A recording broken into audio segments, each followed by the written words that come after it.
Assalamualaikum warahmatullahi wabarakatuh. Waalaikumsalam warahmatullahi wabarakatuh. Alhamdulillahirabbil alamin wa bihi nasta'in ala umurid dunya waddin.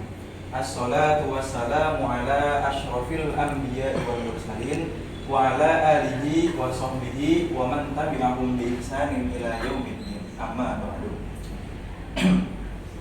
Faqad qala Allah Ta'ala fi ayatil Qur'anil Karim, a'udzu billahi minasy syaithanir rajim. Bismillahirrahmanirrahim.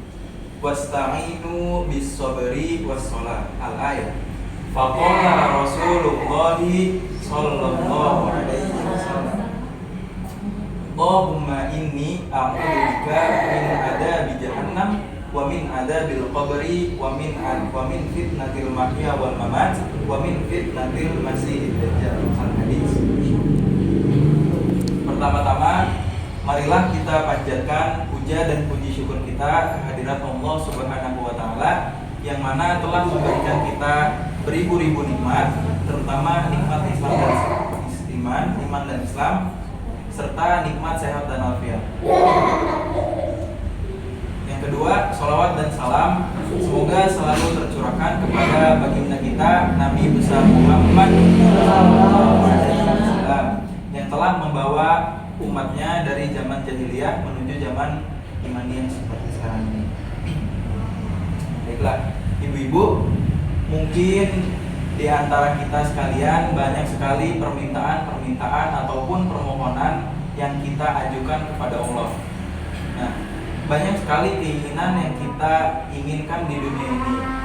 Oh, itu kita pengen punya anak yang soleh dan soleha, pengen punya suami yang soleh yang bisa nyari uang buat kita, yang bisa nafkahin keluarganya, kayak gitu. Nah, tapi ada juga orang-orang di luar sana yang mempunyai keinginan, tapi keinginannya itu memintanya itu bukan kepada Allah. Saya punya teman, ibu-ibu, saya punya teman perempuan. Nah, seumuran saya, dia bolak-balik ke dukun. Astagfirullahaladzim. Untuk apa? Untuk mendapatkan suami orang. Itu nggak boleh ya, ibu-ibu. Nah, jadi dia pengen punya suami, tapi suaminya itu udah nikah sama orang. Nah, gimana pun caranya dia pergi ke dukun gitu. Dari itu nggak boleh ya, ibu-ibu. Jika di antara ibu-ibu ada yang punya keinginan, jangan sampai ibu-ibu memintanya kepada selain Allah, kayak gitu. Nah, karena Ali itu pernah berbicara, saya telah merasakan segala kepahitan di dunia ini, dan satu hal yang paling pahit itu kepada manusia. Jadi jangan sampai kita berharap kepada manusia. Nah, ibu-ibu nih punya teman atau punya sahabat gitu kan, ibu-ibu berharap ke dia, pengen minjem duit gitu, supaya apa ya? Supaya ibu-ibu bisa minjem duit ke dia. Jadi jangan berharap kayak gitu. Ibu-ibu harus berusaha, harus meminta kepada Allah, jangan meminta kepada hambanya juga. Selanjutnya, ibu-ibu, akan ada satu masa dalam hidup setiap hamba merasakan satu persoalan sulit, di mana seakan-akan beban berat yang dipikul merasa kesulitan dari ujung kepala hingga ujung kaki. Siapapun itu, ibu-ibu. Maka jika ada di antara ibu-ibu sekalian yang merasakan hal tersebut, maka yakinlah sesungguhnya pada saat itu Allah sedang mengangkat derajat kalian dan meningkatkan kekuatan iman kalian. Untuk apa? Untuk mencapai sesuatu yang istimewa yang belum pernah ibu-ibu capai sebelumnya. Selanjutnya, ibu-ibu, Allah berkata, sebelum ibu-ibu diminta untuk sholat, kalimat pertamanya itu yang diminta bukan ibadahnya. Kata Allah, kamu punya masalah apa? Ibu-ibu punya permintaan apa? Punya persoalan apa di dunia ini? Quran surat Al-Baqarah ayat 45. Bagaimana ayatnya, ibu-ibu? Ada yang tahu? Ayatnya, Bismillahirrahmanirrahim. Wasta'inu bis sabri was shalah. Ibu pasti tahu kan? Perhatikan kalimatnya. Allah menempatkan sholatnya di bagian kedua. Kata Allah, kalian punya persoalan apa? Kata Allah, wasta'inu. kalian punya persoalan dalam kehidupan, kata Allah, mintalah solusinya kepadaku. Jika ibu-ibu sekalian percaya kepada Allah, maka Allah pun siap untuk membantu ibu-ibu sekalian. Tapi bagaimana caranya ibu-ibu? Yang pertama, cara yang pertama itu disobri dengan sabar. Nah, jika ibu-ibu punya masalah, terima saja masalahnya dengan sabar. Kaidah lain muncul, maka mustahil saya berikan ibu-ibu persoalan kecuali ibu-ibu sanggup untuk mengatasinya. Quran surat Al-Baqarah ayat 286. Gimana ayatnya ibu? Bismillahirrahmanirrahim. La yukallifullahu nafsan illa wus'aha. Allah tidak akan mungkin menguji seorang hambanya di luar batas kemampuannya. Maka jika kita punya masalah, sebesar apapun masalah itu, kata Allah, terima saja masalah tersebut. Karena hanya ibu-ibu yang bisa mendapatkan masalah tersebut, yang lain tidak bisa. Maka jangan katakan, ya Allah, wah ini, ya Allah, kenapa saya yang dapat masalah? Kata Allah, why not? Kenapa tidak? Memang hanya ibu-ibu yang sanggup mengatasinya. Setelah itu lalu datanglah kalimat sholat, wasta'inu bisobri sholat. Datanglah perkara sholat. Maka mintalah solusinya kepada Allah lewat sholat ibu-ibu. Sholatnya diperbanyak, sholat fardunya, sholat sunnahnya. Ibu-ibu sekalian, kalau kita ngomongin tentang permintaan, persoalan, ataupun keinginan kita kepada Allah, kata Nabi, kalau kita mempunyai keinginan, maka mintalah yang 4. Yang lain itu akan mengikut. Ibu-ibu tahu yang 4? Mau persoalan di dunia ataupun di akhirat itu. Nah, doanya itu dari hadis. Hadisnya hadis sahih. Hadisnya itu Bismillahirrahmanirrahim.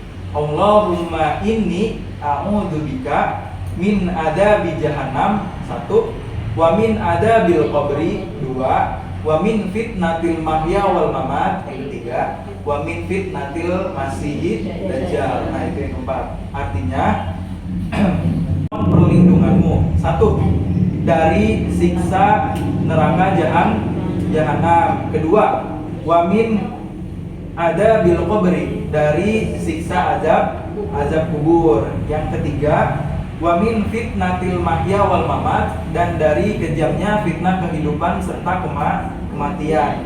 Dan yang keempat, wa min fitnatil masihid dajjal, dan dari kejamnya fitnah al-masih, yaitu dajjal.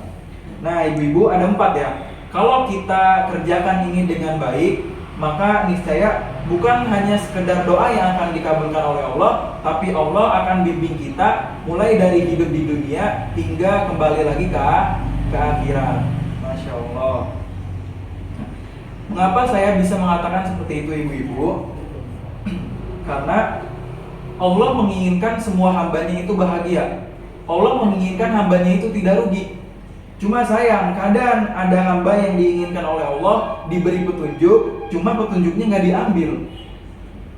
Allah itu memberikan hidayah, tidak ada hambanya yang tidak dapat hidayah. Diberikan oleh Allah hidayah, cuma sayang ketika hambanya diberi hidayah, hambanya tidak mau ambil. Maka ibu-ibu sekalian, jika kita sudah diberi hidayah oleh Allah, jangan sia-siakan hidayah itu. Ambillah hidayah itu, mungkin itu salah satu petunjuk dari Allah. Mungkin ibu-ibu, kalau ibu-ibu punya persoalan yang rumit, yang kata orang itu mustahil bakal dikabulkan oleh Allah, maka carilah amalan-amalan yang tidak mudah dikerjakan oleh orang lain. Contohnya, ibu-ibu kalau malam tidur nggak? Tidur apa main HP? Tidur ya pastinya. Ibu-ibu tidur. Nah, di sepertiga malam ibu-ibu bangun. Ngapain ibu-ibu? Sholat tahajud, minta sama Allah, berdoa. Nah, orang lain di siang bolong makan, minum.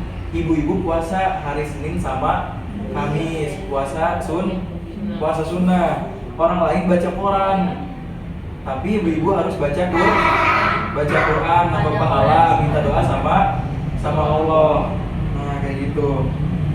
Maka Quran surat Al-Maidah ayat 35 berbunyi, hai orang-orang yang beriman, bertakwalah kamu kepada Allah, maka carilah wasilah dalam doa tersebut untuk mengabulkan doa ibu-ibu. Nah, ittaqullaha wabtagu ilaihil wasilah. Gitu. Maka yang terakhir ibu, ma wadda'aka rabbuka wa ma qala.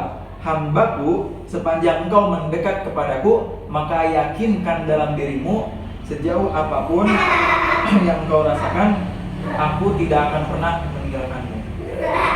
Mungkin cukup sekian. Perlu diingat ibu, jika kita mempunyai permintaan ataupun persoalan ataupun keinginan di dunia ataupun di akhirat, jangan sekali-kali kita meminta kepada orang lain, maka mintalah kepada Allah. Ya, seperti itu. Mungkin cukup sekian, kurang dan lebihnya mohon maaf. Wabillahi taufiq wal hidayah. Wassalamualaikum warahmatullahi wabarakatuh. Waalaikumsalam warahmatullahi wabarakatuh.